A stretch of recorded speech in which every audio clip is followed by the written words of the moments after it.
All right, everybody, welcome back to another episode of the Iron Purpose podcast. I got a little introduction written out here because I didn't want to forget anything. But today's guest is a true testament to perseverance and grit. He competes in the UFC Lightweight division. He's a Brazilian Jiu-Jitsu black belt, a devoted husband, and a father, and the winner of the Ultimate Fighter Season 31 Lightweight tournament. After multiple UFC stints, setbacks, and comebacks, he has proved that persistence pays off. Kurt the Hurt Holobaugh, everybody. Thanks for coming on here, man. I really appreciate it. Absolutely, yeah. Thanks for having me on. So what you been up to lately? How you been? Has your summer been going good? Yeah, man, finally starting to slow down a little bit. I live a really busy lifestyle.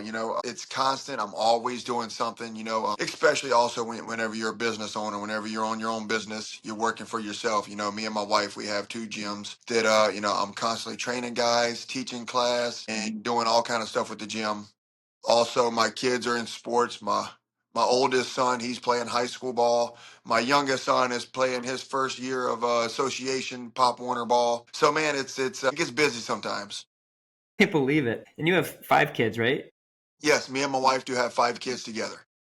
Wow. Yeah, my wife and I just had our first son, and our first kid back in March, and he's a handful. I think the other day I was talking to one of my friends, and I was like, I think this is the busiest summer I've had to this point. I don't know why though. And they look down at him as I'm holding them, like, oh yeah, this is probably why. Respect for having 5. Does it get easier as as they come along, or how's that experience been? Yeah, man. My kids are older now. My oldest is 17. She's a senior this year.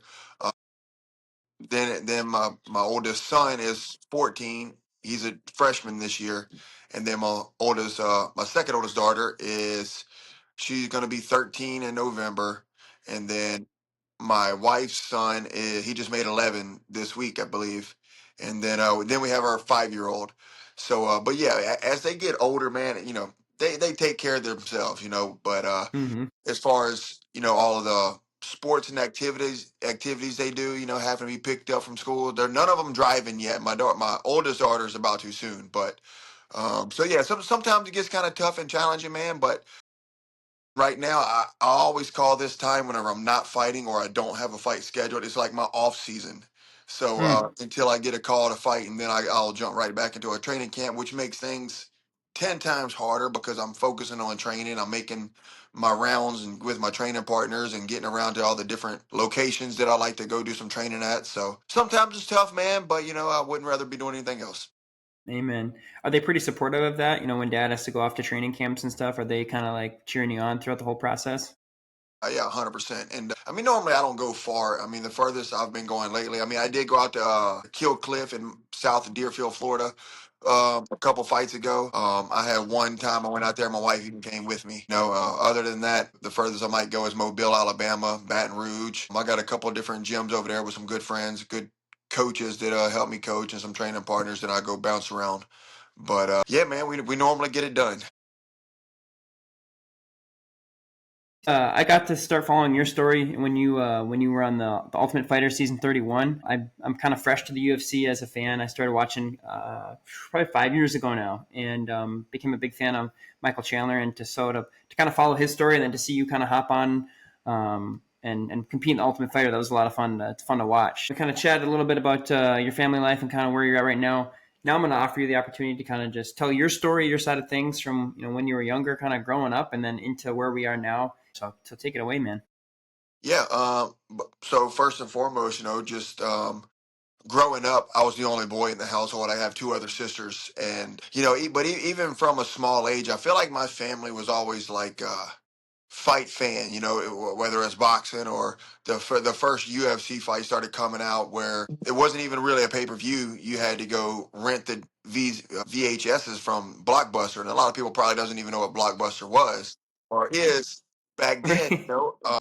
Blockbuster was a place that you can go and rent movies for movie night and stuff like that. So yeah, I remember my mom and them going and renting the very first like UFC one from Blockbuster and started watching it, and it was this crazy cage fighting, and then they got into like Tank Abbott, and then around that time I feel like it was the same timeline where Mike Tyson, Buster Douglas, and then you had Mike Mm-hmm. Tyson, Holyfield. So I started really getting into like the sport fighting side of things, and And I would even say, man, that's awesome. I had one of my uncles that was a Marine. He was like, yeah, I think I'm gonna go fight in the UFC. I'm gonna go be a cage fighter. And when he said that, I thought that was like one of the coolest things in the world.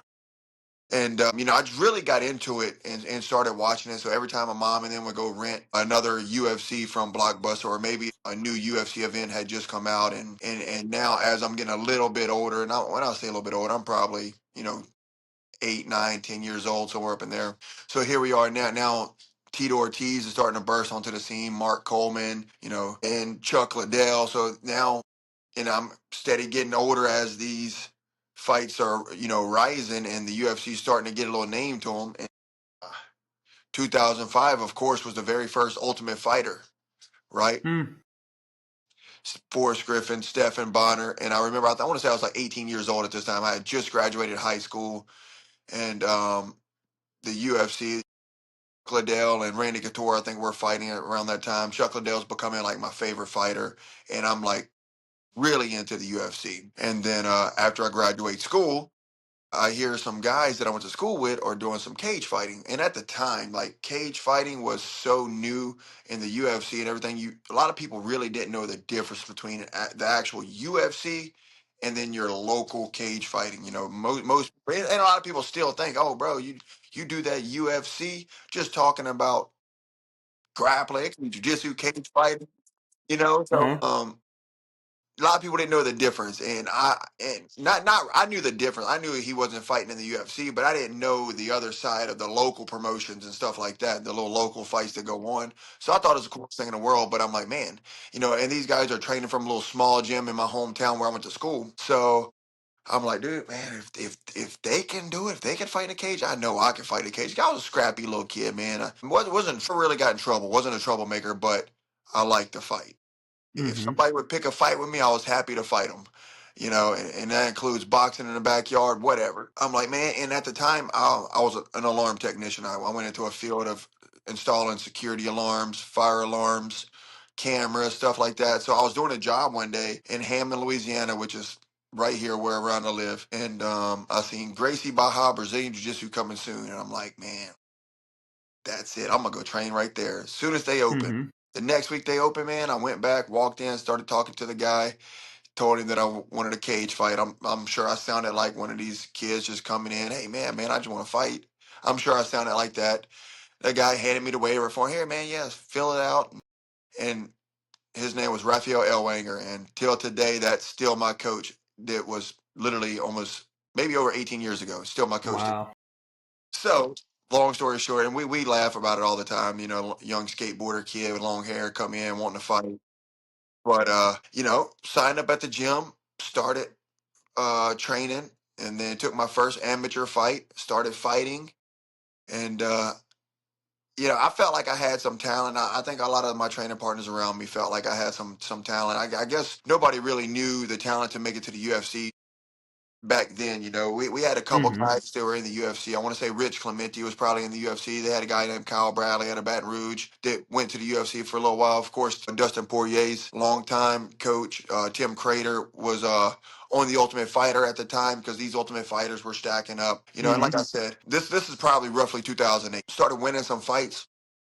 After my fourth amateur fight, my coach looked at me and he said, "Man, can't wait to see you in the UFC one day." I look, I'm like, "Yeah, yeah, right, man. Right now, UFC is only something you can watch on TV from where I'm sitting. I never thought anything about making it to the UFC." But man, I just kept fighting and I kept winning, and I ran my amateur record to 8 wins, 0 losses. So I went undefeated as an amateur, and I turned pro. Started fighting. The first pro fight I took, and I think I was a blue belt at the time in jiu-jitsu, but I fought a brown belt for my pro debut, and I actually submitted him in like 30 seconds. So I'm Jeez. like, all right, well, man, that's good. That went well. And then I started fighting, pro. And I just started like stacking up these wins in like 30 seconds, a minute, 30 seconds. And I'm fighting guys that are supposedly tough. So I start winning, man. And next thing you know, I have some guys kind of reach out. And this is before, Facebook was really big. I think at the time right now, when I was fighting, is they had MySpace or something like that. Like I wasn't really into it back then, and I wasn't really social media back then.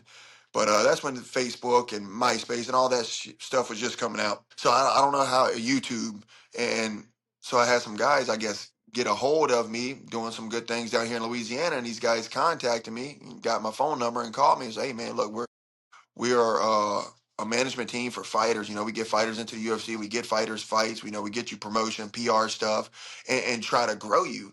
And we would be really interested if you would want to sign with us."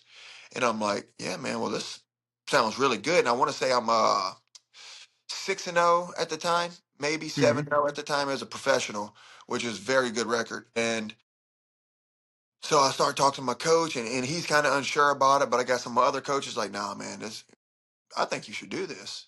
Like sign with these guys." So I signed with them, and the next thing you know, I'm doing like multiple interviews, kind of like how we're doing now. I got some guys that are starting to get behind me and start to know who I am. I'm this young up and coming prospect. I'm probably 26 years old, 25 years old, something like that. And and they kind of start helping me out with getting opponents on even my local scene down here. So I want to say I Mm-hmm. fight two more times, and even as I'm fighting, the promotions are like, "His next fight's going to be in the UFC. Guys, come out and see Kurt Holobaugh fight." And so I'm like, "All right, this is getting pretty cool. I'm getting some buzz around me." So run my record professional to 9-0, 9 wins, 0 losses. And my manager at the time calls me and is like, "Hey, bud, I think I got a good fight for you." So it's a tough fight, right? He said, "You're going to fight in the final Strike Force." So he said, "As you know, the UFC had just purchased Strike Force. And right now, Strike Force has the Daniel Cormier, Luke Rockhold, Gilbert Melendez, all of these big stars that even came over to the UFC and did good things, I right?" think Tim Kennedy too. Wasn't Tim Yep, Kennedy? yep. Yeah. Tim Kennedy. Mm-hmm. I mean, the Strike Force was stacked, and Mm-hmm. a lot of those guys came over to the UFC. So by taking that Strike Force fight, I signed a UFC contract. But my manager was like, "Man, this is going to be a tough fight, but you just need to look good. You need to do well. Like you do well, I'm pretty sure you're going to go to the UFC." And I'm like, "All right, man, this is awesome." So I mean, and like I said, I'm working a security job, man. I don't have the best personal life going on at the time. So it wasn't even the best timing in life for me to be going to the UFC or taking the Strike Force fight.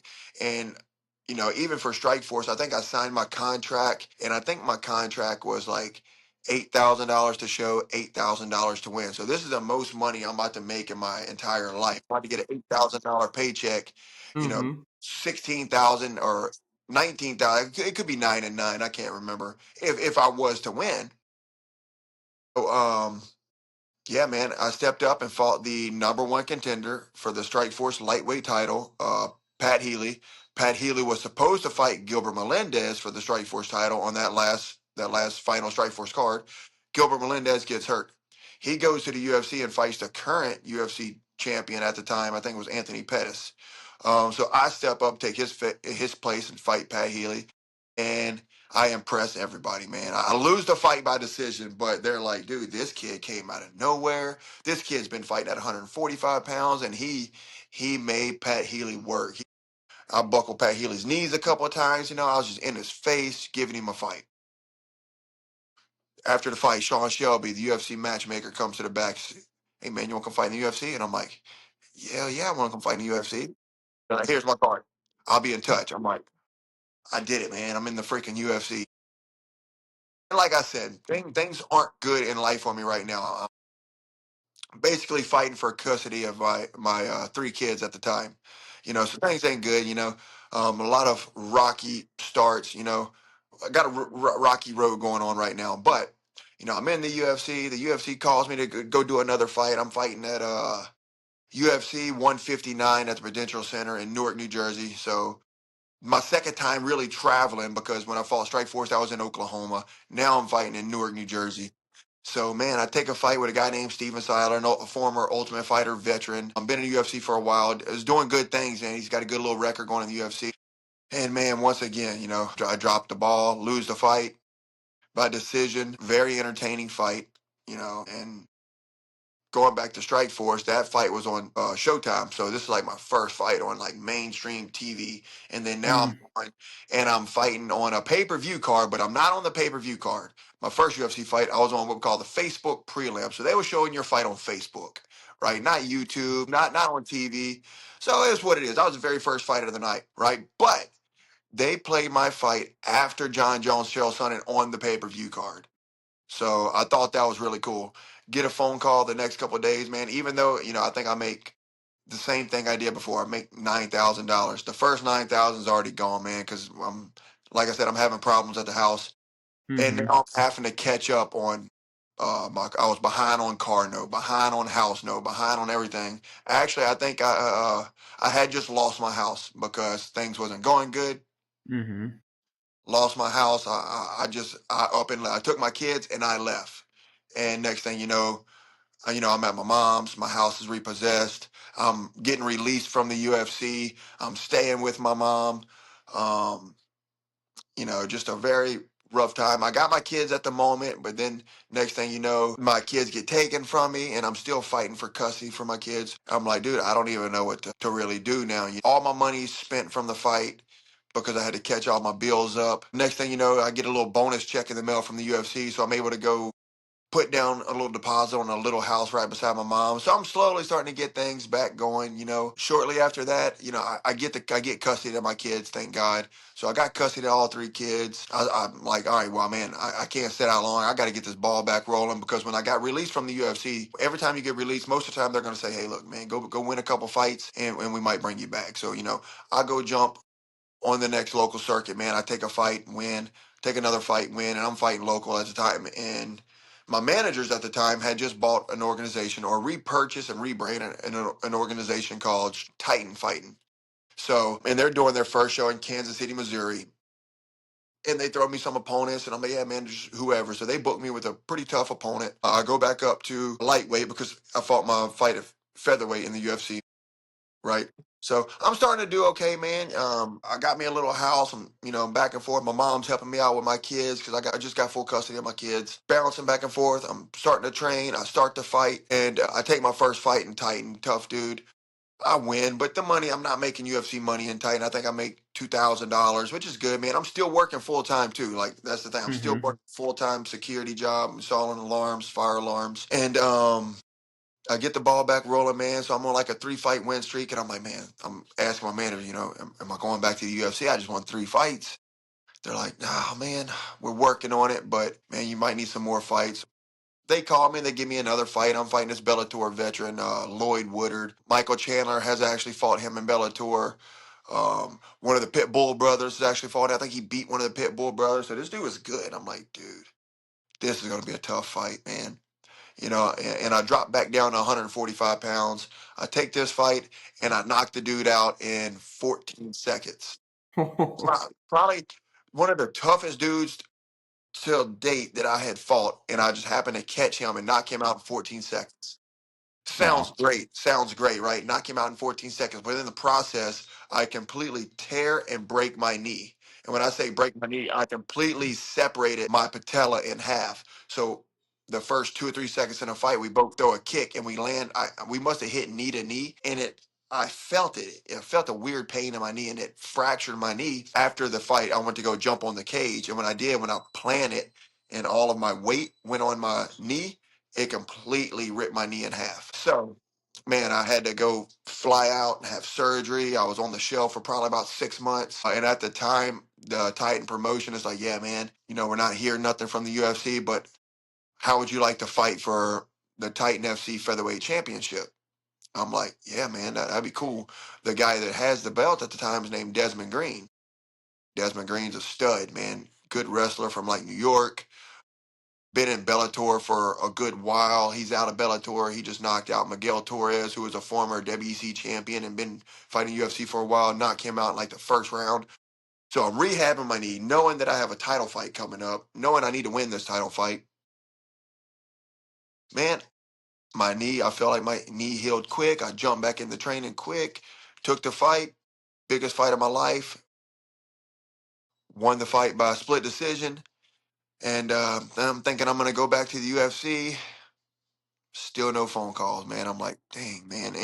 And the thing about it, my manager at the time, he's not my current manager anymore. Manager at the time come to the back and said, look, man, here's Sean Shelby. He just texted me and said he's taking the winner of this fight. I won the fight and I still didn't go to the UFC, so that kind of sucked. Mm-hmm. Um, but I feel like I'm doing good. At the time, I don't even have a car. I think I blew my car up or something like that. My motor in my car blew up, so I'm having to borrow my mom's car. I had just opened my own gym in Amite, Louisiana. My coach, Raphael, coach I've been with day one, man, he helps me get going. He said, man, you need to, I know you're fighting, you're working alarms, you need to open a gym. So I opened a gym, little small gym, man. I have like 50 mats, 2 punching bags, and I got probably 20 working this gym solely by myself. I'm working my gym. I'm going to work, working 40 hours a week, and I'm training for fights. So I'm the champion of Titan. I think I'm going to go back to UFC. I'm training. UFC calls. No, not the UFC. My manager calls me and said, "Hey man, hey bud, no calls from the UFC, but we just signed a deal with UFC Fight Pass. So now all of our shows are going to be on Fight Pass. Before the shows was on like CBS Sports, which was a big platform, man. I'm getting a fight on CBS Sports Network and stuff like that. So it's really cool. And they call me and say, man, I need you to fight this guy. Guy's an undefeated guy. Another wrestler, Andre Harrison, super good. He fought the same night I did when I won the title. They want me to fight him. They're telling me Dana White's going to be there in the crowd, man. It's the first fight on Fight Pass. So I'm like, all right, I'll do it. So take the fight, lose a 5 round decision, lose the belt, and I'm like, man, well, this sucks. I just went all the way back down. Life's hitting me hard again. I don't have a ride. I'm borrowing rides from my mom, trying to get my car fixed, stuff like that. So I go and I sign this deal in Russia. And I go to fight in Chechnya, Russia, the same city that Hamzat Shemaev is from. Yep. This city is rough, dude. And guy hits me up, and it's like, not only that, I'm not under contract with my manager anymore, and I'm not under contract with Titan FC anymore. So I'm like on my own, by myself, me and my coaches, man. And I actually reached back out to the first guy that sought me out because he wasn't with that management company anymore either. And I started talking to him a little bit, man. And I'm pretty sure it was Charles McCarthy, old school UFC fighter, Charles Chainsaw McCarthy, man. I hit him back up and I started talking to him and stuff like that. And I started asking for his opinion and seeing if he's interested in signing me. And and didn't. I mean, he hit me back. He's working with me. He's helping me out. We never got a deal done, man. But he tells me he's kind of unsure about this stuff for Russia. But man, they're offering me like 5,000 to show, 5,000 to win. So I'm like, man, I really need this money right now. And it's a Mm-hmm. tournament. So if I win the tournament, this is like $25,000. And I'm like, man, I could really use this money. I don't have a car.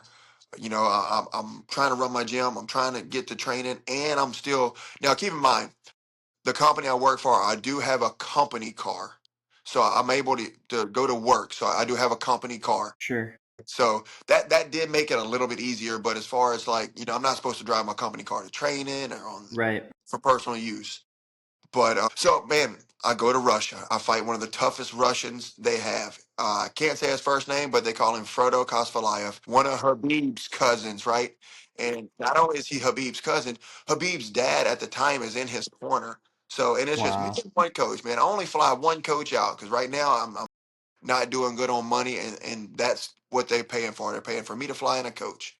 So getting out there takes about 4 days, right? I got me and my coach Raphael. We have about 6 layovers, probably 4 to 6 hours a piece. Man, I finally get out there. We land. We get in this little mini compacted army looking truck, like something you would see on the movies. And literally, this is something like out of movies you would see. And I'm like, man, I'm freaking exhausted. I'm starving. I mean, this fight's at 145 pounds. Mm-hmm. I'm traveling, and I don't know if anybody that's ever dieted, cut weight while they're traveling. It's horrible. It's like because you can't eat, you can't drink. You're trying to get stabilized somewhere so you can get back to your routine. It's hard to have a routine when you're flying and traveling. Mm-hmm. So we land, and we're in Russia, or at least I think we're in Russia. I don't even know where we're at the time. All I know is these guys like, okay, now we drive 5 hours. We're like, no, we're not gonna drive 5 hours. Sure enough, man, we drove all through the night. And I don't even know what time it Mm-hmm. is. All I know is it's dark. And man, we drive probably 6 or 7 hours because we're having to stop. People's having to use the bathroom. People are wanting to get some food. And I'm like, we finally make it to the hotel, man. And this is something out of, when you walk in, it's something you would think of out of a movie. And I'm like, well, at least we're at the hotel. So we go, we check out, we check in. Nobody speaks English. So we're trying to figure things out. My coach is Brazilian. So he definitely he barely speaks good English as it is. And yeah, I finally get checked in, man. When I go to sleep, dude, I pass out almost in a coma. When I wake up, I don't even know where I'm at. I'm like, where are we at right now? Okay, we finally made it. We're in Russia. So I go do this promotional stuff, and then I go back and I'm cutting weight. Make the weight, take the fight. I lose the decision. I get paid in cash. I jump on a plane, man. I'm ready to get out of there. I get back home. Mm-hmm. So I got a little bit of cash in my hand. I start working on my car, buy a new motor for my car, start trying to get my car fixed. At the time, my uncle Che, has this. I want to say it's probably like a 2004 Dodge Ram. He had just moved. He still owned the property he was at in this truck. I always liked this truck. Sitting at his house, sitting off in the woods, right? Got trees growing through it. I'm like, Uncle Che, can I buy that truck from you? So I give you $1,000 for it. So I gave him $1,000. I go to look at the truck. Somebody's already, because his house got robbed a lot where it was at, right? So it was, the hood was all ripped up, the windows busted out, and it had no tires. So I'm like, dang, all right, man, but I just need it. So I put a battery cable on the battery. Truck cranks up right away. Um, so I'm like, all right, man. So I go buy some tires, some rims. I put the tires and rims on and pull the sucker out the woods. I have to put a new water pump on it. But there you go. I bring it to car wash, clean it up. I got a truck. I'm driving around. There I you get it, go. get it all registered, get the window fixed, get a new hood put on it, and I'm like, all right, I'm back, man. Next thing you know, keep in mind I lost the fight, but I got a little money because they paid me Yeah. $5,000 for it. The next thing you know, I get my other car fixed, put a new motor in it. So I got two vehicles now. So I'm like, things are starting to look up. Next thing you know, but I'm like, man, well, I'm definitely not going back to Russia. Because first off, I didn't win the fight, so I'm not advancing in the tournament. But I wasn't going to go back anyways. So I call or reach out to the guys that I was fighting at Titan, and I'm like, hey man, look, you never reached out, you never wanted to sign me back to a new contract, but I mean, if you have somebody, I would like to take a fight. And he's like, why didn't you tell me? Or maybe he even reached out to me. And I'm Sure. like, man, you never resigned me, you never called me, you never asked me. Like I didn't know what was going on. He's like, man, that might be on us. He said, how about this? Let's do a new contract. So they signed me to a new contract, and I said, look, man, I want to go back up to 155 pounds. So they actually are doing a show in Miami at the time, South Florida, and they're doing it at the big Miami University. So it's at a pretty big little arena. Mm-hmm. So man, I fight a guy named Luciano dos Santos, a head striking coach right now for America Top Team. They call him Maka Holmes. So I got this tough guy. He's got a decent little record, good stand up guy. But I'm like, man, this is the fight for me. Let's go. So they signed me to a new contract. When I go down there for this fight, I actually run into a management company who are actually my current managers today. Sucker Punch Entertainment, Brian Butler, Brian Hamper, Chris Creech. I run into these guys, and actually my coach actually starts talking to them, and he's like, "Yeah, man, he needs a new manager because at this fight, I'm taking this fight. I don't have a manager. I'm just kind of going off of the fly. I linked up with my former manager and the guys that are owning Titan. Yeah, so I mean, I take the fight, win the fight by second round knockout. I wind up signing with a new management company, Sucker Punch. I get another fight for Titan. But even whenever I book this fight, I almost go back. They call me, hey man, look, stay ready. I'm talking to the UFC. They might bring you back right now for this fight. I need a replacement. That didn't happen, so I still go on. I fight another guy named Dennis Sedania, former UFC guy. He won some fights in the UFC. So I'm like, man, this is a fight. I need to show I can beat these guys that have fought in the UFC and have won Mm-hmm. the UFC. So I want to say I finished the guy third round, rear naked choke. I call for the title. I call for the UFC. I'm calling for a bunch of stuff right now, man. Things are starting to look up. And next thing you know, okay, so we're going to give you the interim title fight because I was trying to fight a guy, Freddie Asuncao, who was the champion. He beat Jay-Z Cavalcanti. Jay-Z had knocked out my former opponent that I fought in Strikeforce, Pat Healy, because now Pat Healy was fighting in Titan. Jay-Z knocked out Pat Healy for the title. Jay-Z loses the title to Freddie. Freddie wants to go fight in the UFC, or he didn't want to fight me. So they do an interim title, me and Jay-Z Cavalcanti. Now, Jay-Z Cavalcanti's a legend. I've wanted to fight Jay-Z Cavalcanti in Titan many times. My coach said, no, you're not fighting Jay-Z right now. And I'm like, man, I want to fight Jay-Z. He's like, you're not fighting Jay-Z. My coach straight up, I don't think that you can beat Jay-Z right now. You can't fight Jay-Z. I'll take the fight and fight Jay-Z. I put it on Jay-Z. Destroy Jay-Z Cavalcanti. I win the undisputed, the interim lightweight title. Next thing you know, my manager Brian calls me and says, hey man, so the UFC is doing this new show. It's called the Dana White's Tuesday Night Contender Series. They want to bring you on it. I said, awesome, man, awesome. They said, if you win, it's possible you get a contract. So I'm like, okay, that's cool. I said, lightweight? He said, no, man, I think you're going to have to do it at featherweight. And I'm like, ooh. Because when I was in Russia, that cut to featherweight almost killed me. So in my mind, I'm like, I'm not going back to featherweight anymore. I'm done. Mm-hmm.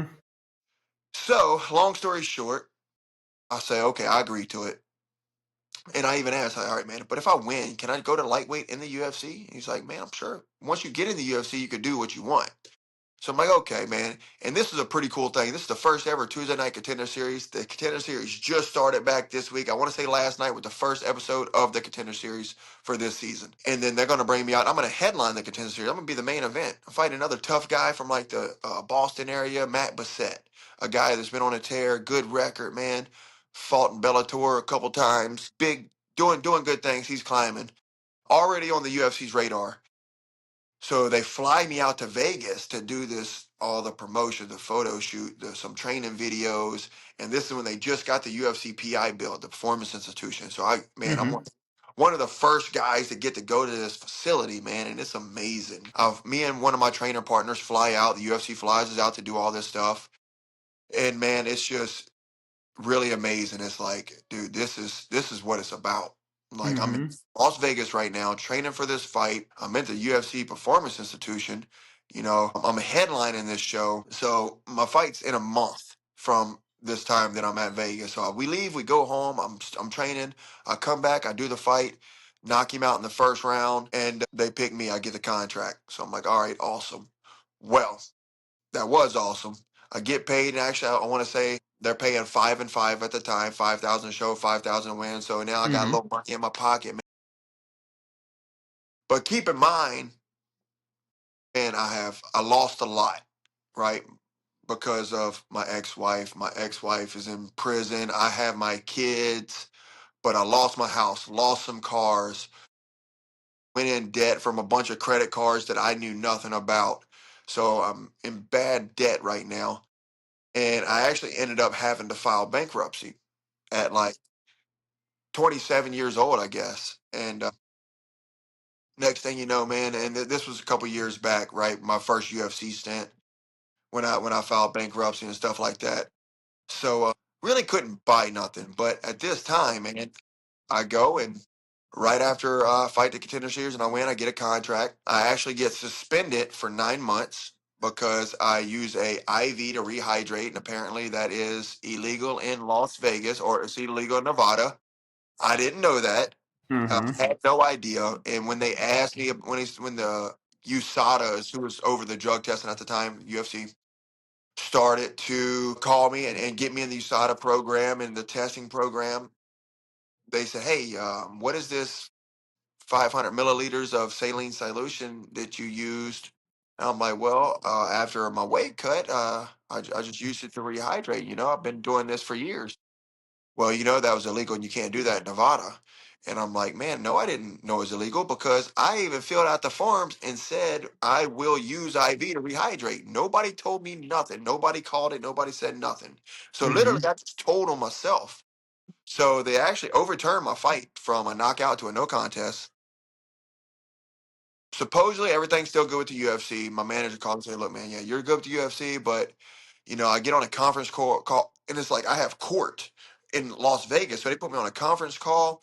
They can't hear nothing I'm saying. The audio's bad. They can't hear me. Next thing you know, man, I basically get thrown under the bus. I get a 9 month suspension and a fine in Nevada. So now I'm on the shelf, man. I got all this momentum. I'm on like a 3 or 4 fight win streak. I just got my contract. I'm in the UFC, you Mm-hmm. know. So, man, so I'm suspended for 9 months. I put a little money into my gym. I'm starting to grow my gym a little bit. I'm still working security, man. I'm still working full time. I got my kids, man. I just built me a little house beside my mom on my mom's land. Got me a little house. Didn't have the credit yet to actually do that in my name, so my mom had to help me out. She had to help me with her name. I'm paying for everything though. But I do. I'm finally able. I go to a car lot and I walk onto All Star Dodge and I'm looking, man. I tried to get a car a couple weeks ago. They said, hell no, my credit was bad. I filed bankruptcy, couldn't get the car. And I told the guy my credit score, and he was like, man, I can get you this car with that credit score. I said, uh, why not, man? Let's try it. So this guy, he runs my credit, man, and he comes back. All right, man, I got you. You approved. What, man? Brand new 2018. It's 2017 at the time. Brand new 2018 Dodge Daytona Charger. And I'm Wow. like, so it's mine. Yeah, man, I got you approved. I'm like, all right. Uh, my car note, however, was like $700 a month. But at the time, I don't really have a lot of bills. I have my house note that I just got built. So I got this car note, man. And, I'm back in the UFC now. So I'm back in the UFC. I can't fight for 9 months, but I'm still working, so things are doing really good, man. And I actually wind up meeting this girl. So, man, and I actually go to a wedding with her. And I go to this wedding, and we're just friends at the moment. We're talking, and she's living in California, but she moves back home. So when she moves back home, me and her start talking, and we get together. And next thing you know, we're having a kid. We're getting married. I'm in the UFC.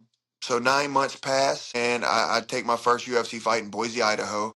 Wind up fighting a super tough guy, man, a two-time champion, and from another organization. And the fight's incredible, man. My wife now, but my fiance or my girlfriend back then, she came to the fight. So next thing you know, man, I lost the fight by TKO, but I get what we call a fight of the night in the UFC. So I get Mm-hmm. fight of the night. I get paid pretty good for the fight. The fight of the night bonus is $50,000. So we get back home, man, and I got like $1,000 bonus in my pocket, plus the Reebok at the time. You get like a $4,000 Reebok bonus, plus my fight purse. So I'm like, man, I feel great right now, even though I lost the fight.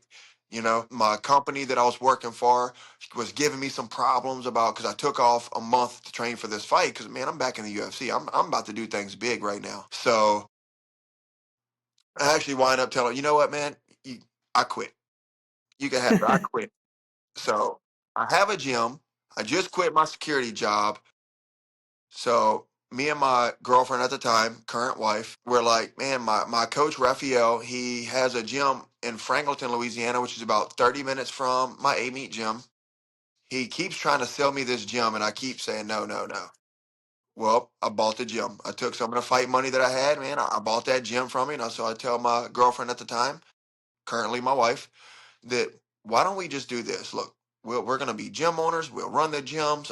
If we run two gyms, we should be able to make enough money. I'm fighting in the UFC, And the house that I had put beside my mom's is a little small. It's a little 3 bedroom house, but it's small. So we're like, and she has a kid too, and I have three. So at the time we have four.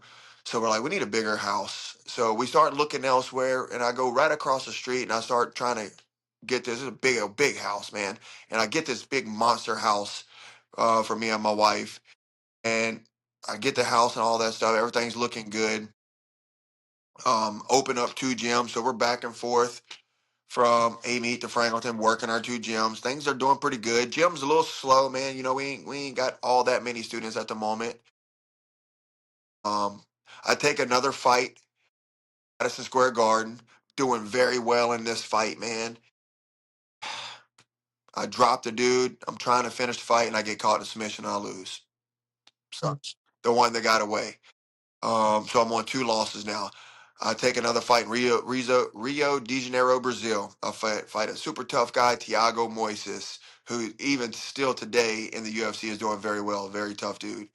I drop a decision in Brazil, man, and then next thing you know, COVID hits. So now everything's slowing down, everything's shutting down. We shut the gyms down for a couple weeks or a month, maybe. I get a call from the UFC. The UFC just released me again for the second time in my career, man. But things are still going good. Me and my wife, we're still doing good with our gyms. Now COVID's starting to pass by a little bit. We're in this house that I just bought, but we're starting to find black mold in the house, man. Even my wife just had a baby. We just had are getting like respiratory problems, right? So I get to digging around, man. I get to pulling paneling off the wall, and there's black mold everywhere in like our laundry room that's connected to our room. So man, we immediately like, look, we got to get out this house now. So we call the owner, and man, it's a big deal. We're telling them like, look, no, none of this was ever disclosed. We're able to open our gyms back up, and like I said, I had bought a gym in Franklinton, Louisiana. Mm-hmm. So right now, my kids are going to like a Montessori school, but they don't have anything over 8th grade. So we're like, look, we need to get out to Franklinton, look for some property. We're spending more time out there with that gym, building that gym anyways, and it should be a good country area. Long story short, man, we find a house. That's the house we're in now, 20 acres of land. We jump on it, man, boom. I get the house and I'm like, okay, cool. My credit's starting to look good. I'm turning everything in life around right now, man. I'm coming from literally not having a car to go to work in or a car to go to the gym in. Like I said, I had the company car, but I'm borrowing my mom's car, going back and forth.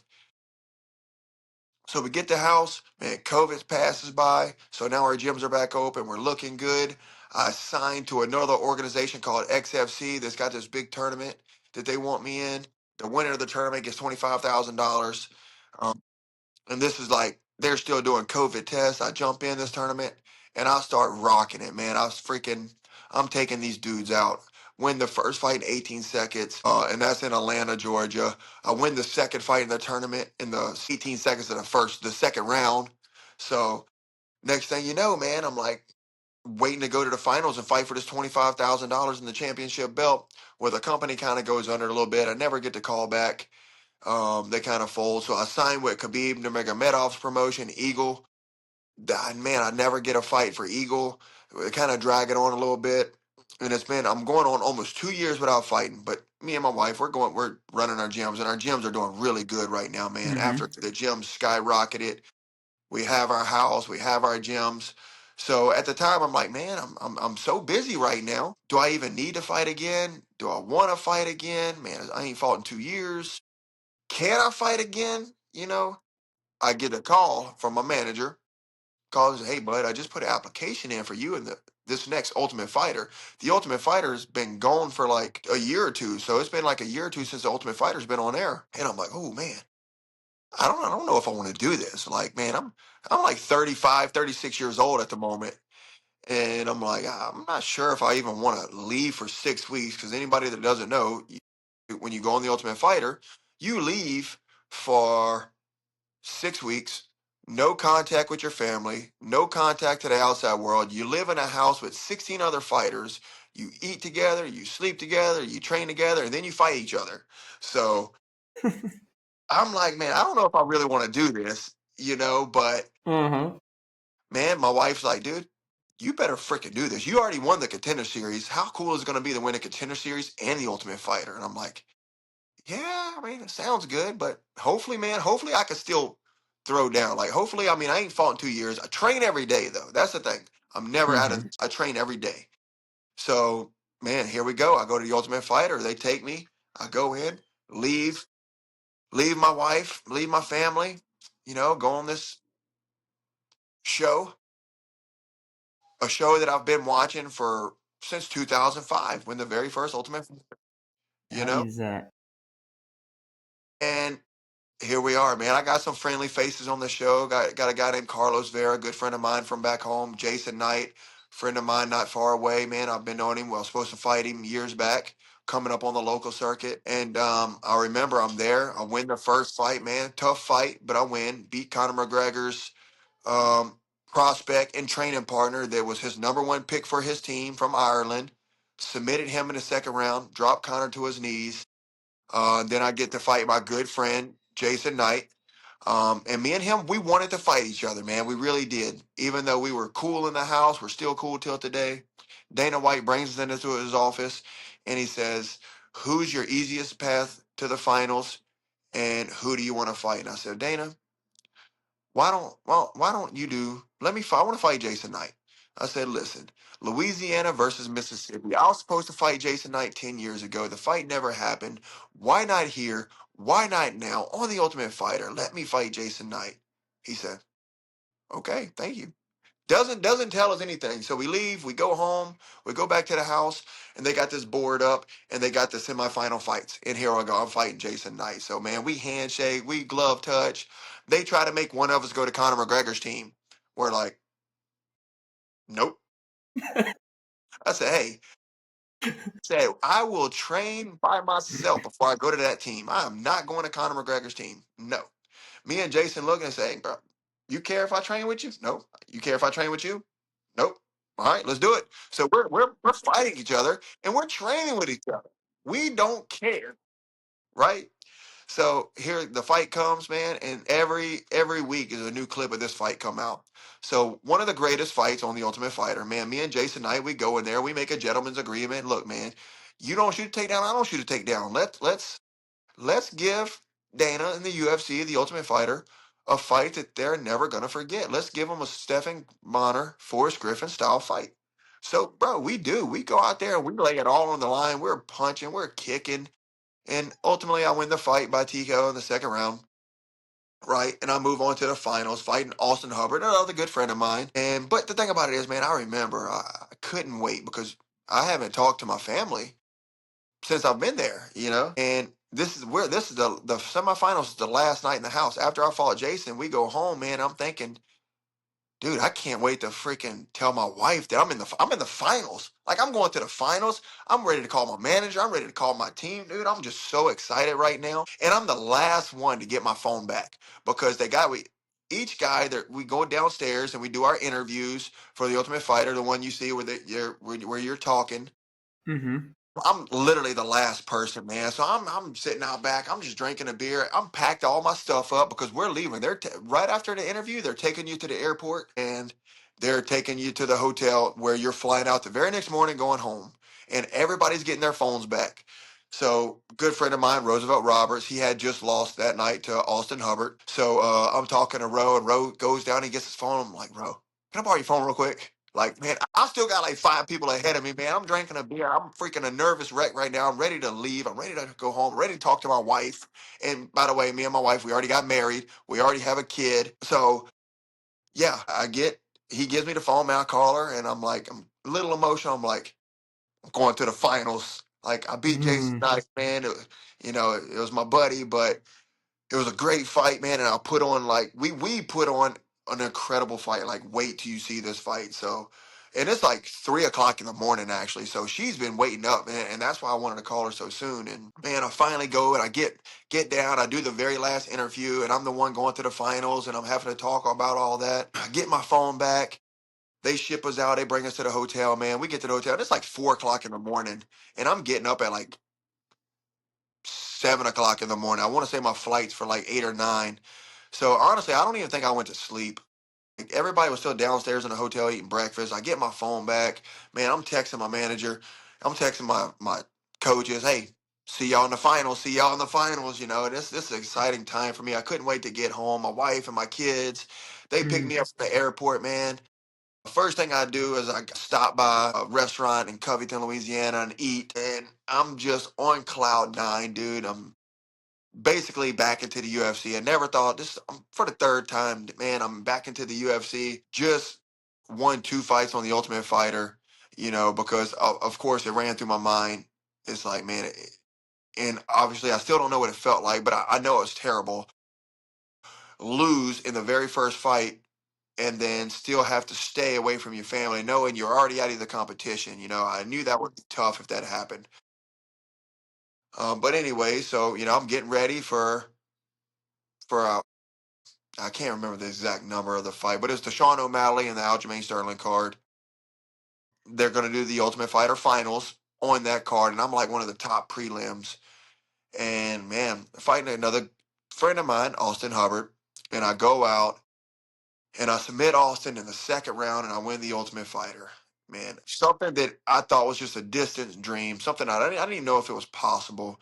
And the next thing you know, I'm holding this trophy over my head, and I'm looking at my family in the stands, and probably the greatest accomplishment of my life and my career of what I've been doing. So yeah, man, back in the UFC, everything's doing good. My gyms are still good. I go home, man. On the way home, I get a police escort to my freaking Wow. gym with all of my current students and everything, or get a police escort back into town to my gym, man. Everybody, they're throwing a party. And this is like 12 o'clock during the day, man. We're throwing a party at the gym. So an amazing accomplishment. And even throughout the Ultimate Fighters, man, everybody, because I got to watch these Ultimate Fighter before I fought the finale at home. I was watching them on TV because it's already pre-recorded, and we did the Mm-hmm. first episode at the gym, and I'm doing watch parties around when I'm fighting. So incredible time in my career, man. Probably the best time in my career, and then I win the Ultimate Fighter and I'm back in the UFC. Things have been up and down since then, but it's like any normal UFC athlete, man. I'm up and down. I feel like I've been on the side of some bad calls. Lost my first fight, I guess you can call, back into the UFC to Trey Ogden. Had some complication during the fight. Never going to use an excuse, but I dropped the fight by decision. But I did go on to win the next fight by decision. And then the fight after that with Alex Hernandez, super tough dude, former top 10 lightweight fighter. And, Mm-hmm. I really thought I won the decision over him, to be honest with you. But judges didn't see it my way, gave him the decision. And then I took another fight, man. I was hoping to get on the UFC New Orleans card. Didn't happen. So I took my last fight against Jordan Lovett and I actually got submitted and put to sleep in the first round in a minute and a half. First time I've ever been ran through, blew through like that, man. Because I've just came off of one of my best performances. Because I fought Alex Hernandez and this dude is tough. And I Mm-hmm. felt like that was one of my best performances that I've actually had in the UFC. And I still lost the fight. But then I go from one of my best performances to the worst performance. Kind of sucks. So yeah, man, I'm still training, waiting for a phone call. I think I'm gonna probably maybe reach out this week sometime to my management and see if we can get something rolling. Man, I would love to do October, November, maybe even September if it's the opponent's right and the offer's right. So we'll see, man. I'm still active. I'm still active fighter at the moment. I'm still under contract with the UFC. My wife has some big things going right now. We're trying to get her in the UFC BJJ, which is the new Oh, league, fun. the jiu-jitsu league that the UFC just started for jiu-jitsu. And my wife, she's been training and competing ever since we got together. She's currently a brown belt in jiu-jitsu right now. She just won the IBJJF Master, no, the IBJJF American Nationals. She just won gold there a couple months ago. Actually, I think it was last month. She's a two-time Jiu-Jitsu world champion for IBJJF. So she's got a lot of credentials to back her to go to this UFC BJJ. So after the UFC New Orleans fight, I actually met Stephen Tushy, who is the Dana White of like the UFC BJJ, and we met with him, man, and he seems very interested in Brienne. And she's got the Worlds coming up at the end of the month, which she's been working super hard for, man. She's going back to 114 pounds, which is tiny because Mm-hmm. she started dieting at like 134 pounds to Wow. get down. She's competed at like 125 pounds in the last couple competitions, but she wanted to go back to what she calls her natural weight class, which she's been dieting for a month. She's working out. She's at the gym right now working out. But so hopefully, she gets to do a match for the UFC BJJ. So man, things are looking good. Hopefully I get a fight here soon. My oldest son, he's got the first ever Louisiana youth title fight coming up. He has four MMA fights in a cage. He has 10 fights total with boxing, kickboxing, and stuff like that. and countless jiu-jitsu matches. So they're both playing football. My youngest son's playing football. He's man, he's something. He grapples, competes. He competed in Vegas not long ago. He's 5 years old. He's out here putting licks on these kids in football, man. He's the littlest one on the team, but he pops the hardest. That's So amazing. yeah, man, things been good. It's crazy to be down so far in life at one time. Literally having nothing. I didn't have a house. I didn't have a car. living with my mom. My mom is helping me with my kids. Barely making it to and from work, and then now, you know, filing bankruptcy, literally losing everything I have. Now we're talking about, man, I'm back into a almost mid 700 credit score. Three vehicles, a house, farm.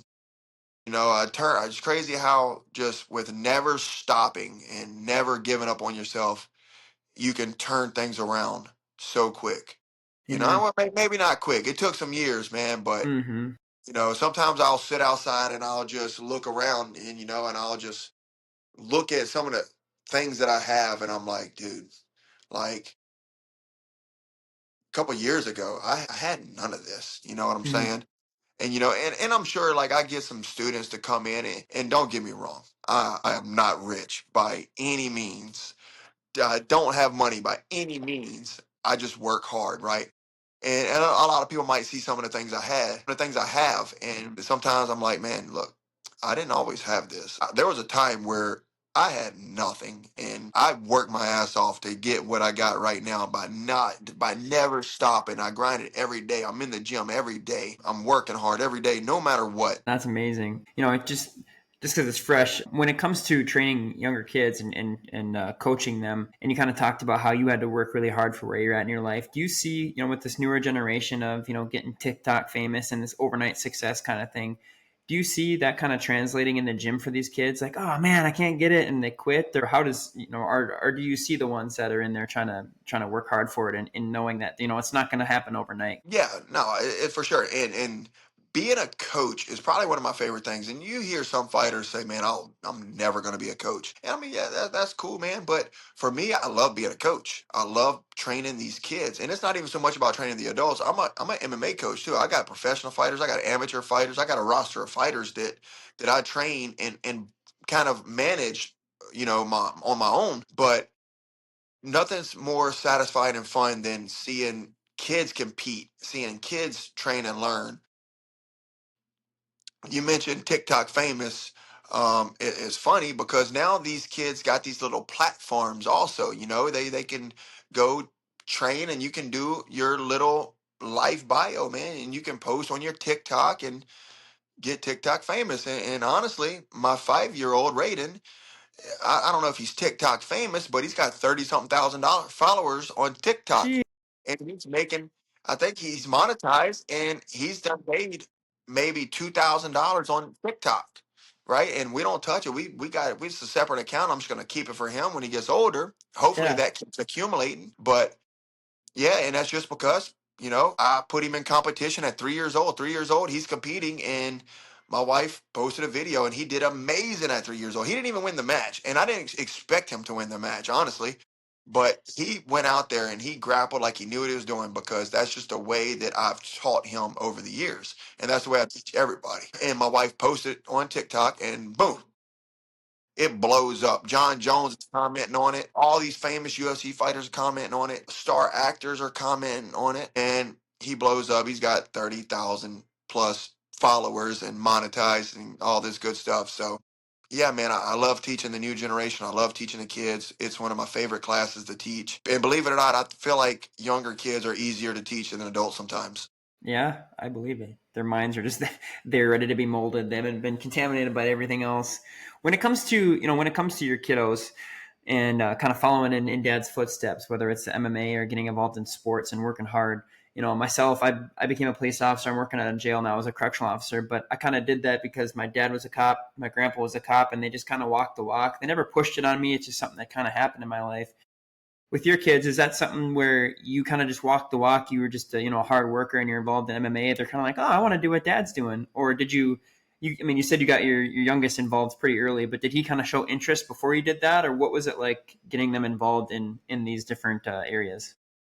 Yeah, I feel like it's just the environment that they grow up in, right? And my kids are growing up in an environment where we own gyms, so that's my job. So from day one, when my 5-year-old was born, he was at the gym in a crib, right? Because we're bringing him to the gym. We have a job. We're fortunate enough that I can bring my kids to work, right? Because they're Mm-hmm. they're working with me, and and from day one he's in the gym. So yeah, he's showing interest, right? By the time he's crawling, he's trying to get out on the mats. By the time he's walking, he's trying to get out on the mats. He's picking up the uniforms. He's pushing his brother, pushing his sister, grappling with him, hugging him, trying to take him down at 1 years old. And I want to say at 1 year old, my wife did a video of him doing all of the exercises that we teach in our kids classes, whether it's a front roll, jumping jack, frog hop, bear crawl. And he's at 1 years old doing all of these moves. And for my other son, like I've ran the gym since he was 5 years old. So he's been my helper in the gym. You really need a helper and assistance, especially with kids class, especially with kids. So he's the one that I can kind of show some moves on. And so day one, I want to say I opened my gym in 2015. He was born in 2010. So yeah, he's 5 years old whenever I opened my gym. So he's training literally at 4 years old because he was training with my coach in our other gym that I train at. Because I'm still going to my coach gym, I still train in my coach's gym till this day. Mm-hmm. Um, so he's grown up being my helper in the gym, and still till today, man. He's 14 years old, but he runs classes. He's my assistant instructor. He's a orange and black belt in jiu-jitsu. Like I said, I don't even know how many times he's actually been in a cage, whether it's for a jiu-jitsu match. I know for sure he has 10 fights in a cage, 4 MMA. The rest are kickboxing and boxing and stuff like that. He's got hundreds of medals from jiu-jitsu competitions. He's competed out in Vegas the last 3 or 4 years. So he's very accomplished. So he's one of my helpers. So obviously, it looks like that's what he wants to do. Mm-hmm. And that's the path that he's kind of going towards. He's literally fighting MMA in a cage right now, what we call it youth MMA. You can't punch or strike the head, but everything else, you know. And at 16 years old in Louisiana, you can fight an actual MMA fight. Is he going to fight an actual MMA fight at 16? I don't know yet. We'll have to see.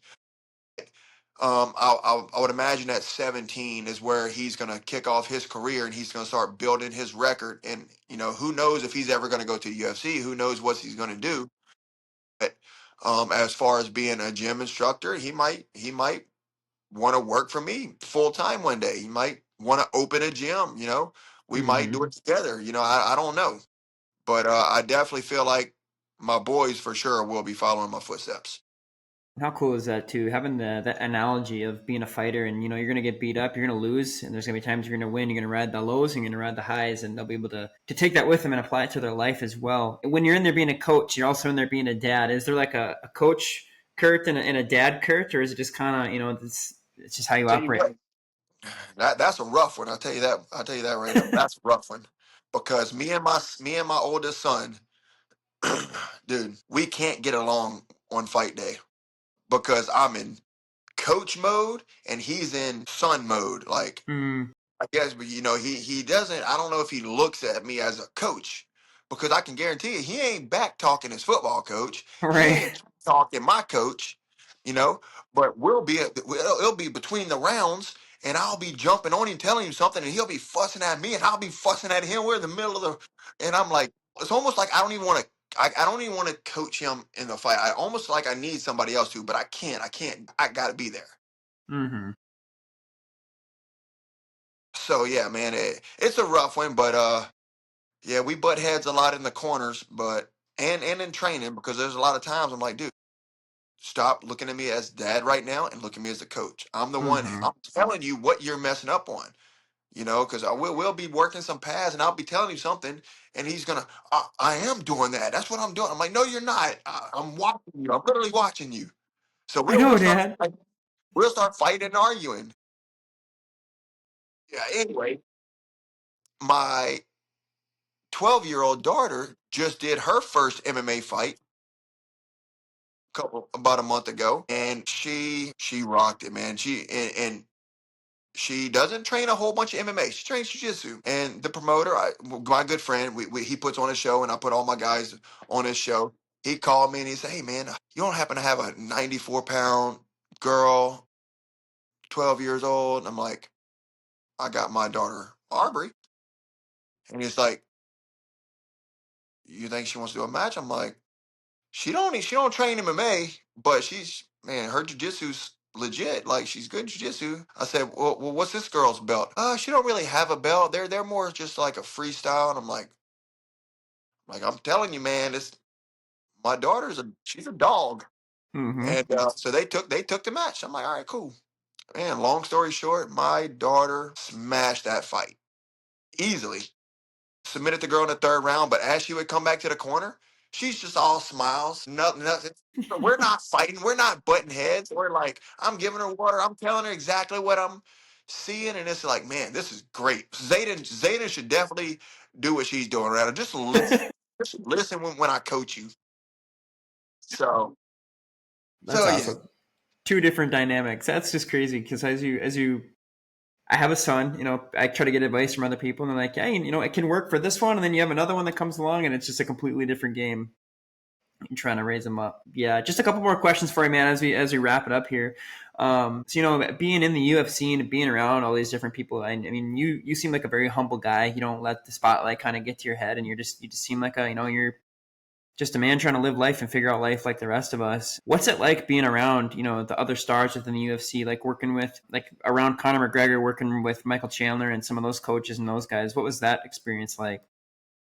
Man, that's really cool, and one of the things about that is I think for me, even from the very first time I walked in the hotel and I seen these big stars in the strike force, right? I never even got starstruck, right? Because I'm like, dude, I'm here. I'm one of these guys too. Is like, I can't let this starstruck get to me. And going to the Ultimate Fighter and being around them, I've already been around so many famous guys, if you want to call it, so many high level fighters. So I never let that get to me, but it's all, and now it's very cool because I feel like all of that I've accomplished, they look at me the way I look at them too. They look at me as a guy that's, hey man, how's it going? And it's the same thing on like Instagram, man. I got countless famous people that follow me. I follow them, they'll follow me back, and I'm like, man, that's pretty cool. You know, Mm-hmm. Old WWE wrestlers, UFC fighters, man, doesn't matter. Actors, I mean, it's cool, man. It's really cool, but yeah, I think one of my favorite things is just being humble. I love to be humble. I am humble. It's just who I am. So, but it's also cool to be around, all these other guys and to be treated like a superstar whenever I get around those guys too. Mm-hmm. That's awesome. Something I like to ask everybody when they come on here, being that my theme is kind of how, sharpening each other. So things that you do to stay sharp.